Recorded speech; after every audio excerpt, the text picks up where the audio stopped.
You're watching Sports Final. Well, tip-top of the evening, everybody, and welcome to Sports Final on this week of Holiday Tournament Meltdown Day 2.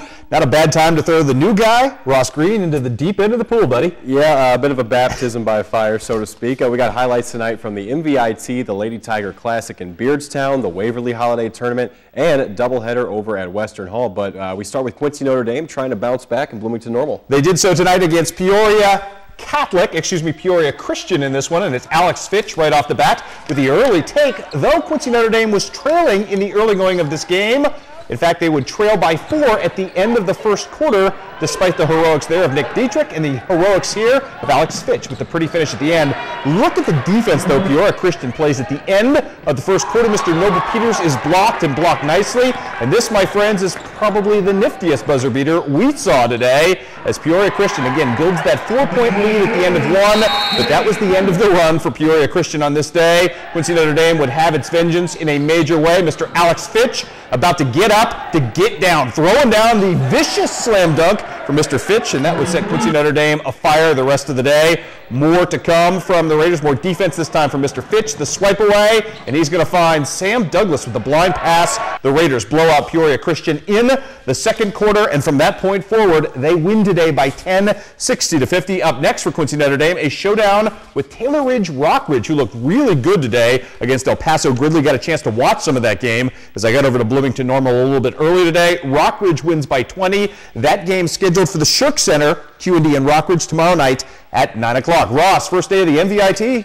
Yes, sir. We had a couple of good games out there. We'll start with Liberty and West Prairie, and Liberty really got going early in this one. That's Jared Shover from the near corner for 3, and the Eagles just kept it on rolling. Dalton Crawford comes up with the steal. He'll go to Jordan Obert on the fast break, and they just kept it coming. The red and white all over the floor tonight. Here they'll play a little defense, but West Prairie, they'll swing it around to Chance Burkle, who gets the three-pointer. He ended up with 23 points tonight. Later on, though, it's Liberty. Shover again works it inside baseline. He ends up with 17 points on the evening. And finally, Obert, he's going to drive and kick it out to Crawford for the deep 3 as Liberty wins it 68-32. We'll go ahead to Payson and Southeastern now.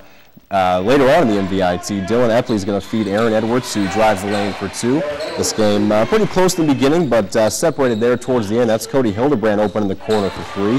Payson coming right back. Jake Voss literally rips the ball out of the hands and finds Hildebrand on the break. You'll see him take it up court here, and the nice finish brings it out of his pocket there. Later on, Southeastern, Shea Flesner goes down to Kelly Dwyer. You see the open man, nice back screen cut right there, puts it in. Payson finishes off with Abram Wiseman on the fast break to Hildebrand as Payson wins it 64-37. They create a lot of separation as that one got over. We'll go with BPCA in the MVIT here against West Central Biggsville. Anthony Taylor goes inside to Brandon Miller for 2. Taylor then's going to steal this pass. He gets out in open space and gets it ahead to Bo Huffman. Bo Huffman puts it up and in. No shot easier than that. They were looking good early on. West Central came back in a big way, though. Andy Lewis is going to pick up the loose ball. Get it up to Matthew Vansel for 2 on the break. Easy lay in there. Back to BPCA. Now Taylor's going to go off the inbound pass and take it to the hoop. Strong take with the man in his face. That's a nice finish off the window. And then Huffman goes out to Taylor for 3. It's a little space. Finds the man on the arc, and a nice pass, but unfortunately West Central downs BPCA 62-38. And we've got one more score for you tonight. Unity on the other side of the bracket advances past Rushville Industry with a win 75-43. So now you have your Final Four as expected. The seeds hold over at the MVIT. More highlights coming up from there tomorrow night, which should be a phenomenal group of semifinals. Let us take you to Waverly today. There's one undefeated team left in the area, Ross. It's West Central looking to go 13-0, arch rival route in the quarterfinals today with other ideas. That's Brant Young, heck of a linebacker. Kid can play some basketball too. Rangy kid at the other end though. Corey Barnett, nice pass on the inside to Blake Lomolino. Here's the problem though for West Central. Lomolino got hurt today. Van de Velde got hurt today. I'll tell you what, Jeff Abel may not have any healthy bodies by the end of this week, but his team's still playing well. Nick Lonergan answering at the other end. West Central comes right back. Parker Day hooking up with Jordan Bays. Bays all day today. 15.7 rebounds. More from him in just a second. Corey Barnett didn't score much in the first half, had just 2 points here, but ended up the day with 12 with a big flourish in the fourth quarter. And then check out this guy. Jordan Bays averaging 17 points a game. Look at the behind the back dribble, the larceny, the layup at the other end. He's good. He's just not the best defender defender on this team. That belongs to this guy who might be the best on-ball defender in the area. Parker Day gets it done. West Central gets the win today to improve to 13-0 and leaves no doubt about it. West Central, the #1 seed, into the semifinals coming up tomorrow at 2 o'clock. One more score to pass along today. As you saw earlier today, Unity wins in the MVIT. The other score I wanted to pass along in Missouri, Hannibal was the #1 seed in the first round of the Neosho tournament down in Springfield, Missouri.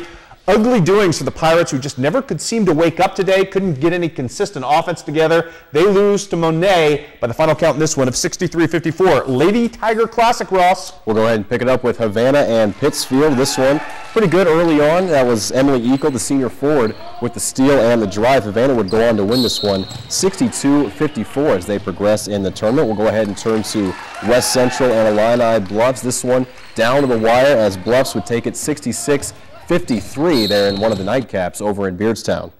So there you have it. At that side, we've got two of the Final Four. As we told you, we've got two others to tell you about in just a second. Rout moves on to the Final Four there with a win over Illini West. Game was riddled with turnovers, as you saw. Ross's highlights at 6 o'clock. We'll put those back up for the website, anybody who didn't see it. But that is win number 101 for Joe Eilering, one of the class guys in coaching. Nice to see him get the victory today. Also, some earlier scores today from the Lady Rebel Holiday Classic. Oh, let's do the Lady Tiger Classic. Macomb is your final member of the Final Four as they upset Unity. The 3 seed, 43-41, was your final there. More scores to pass along at the Lady Rebel tournament. It was Elmwood beating West Prairie 52-46. Also Abingdon, too much for North Fulton, 47-34. The score we care about most in this one, Miss Carly Beebe in South Fulton beating Elmwood 54-34. In that game, Miss Beebe, who is committed to Quincy University, scored her 1,557th career point. That makes her #1 all-time in Lady Rebel history. Again, she's bound for Quincy University, and she is a good one.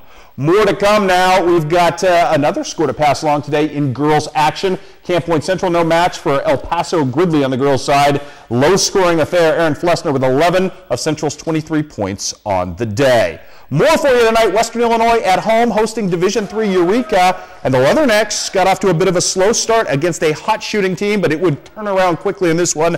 Jack hopped from the outside, knocking down the three. But the story in this game, Obi Emagano. That's not easy to say. I'll try it again. Quicker. Obi Emagano with a nice bucket from the wing. Obi all the time in this game.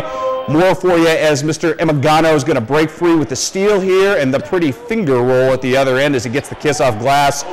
You're going to hear Obi Emagano here. Color zone shot right here in color zone and one as he gets the three-point play to fall. Western Illinois takes care of business tonight, gets the win, and comes off the holiday looking really good in the second half. 73-52 was your final there. We had women's action tonight.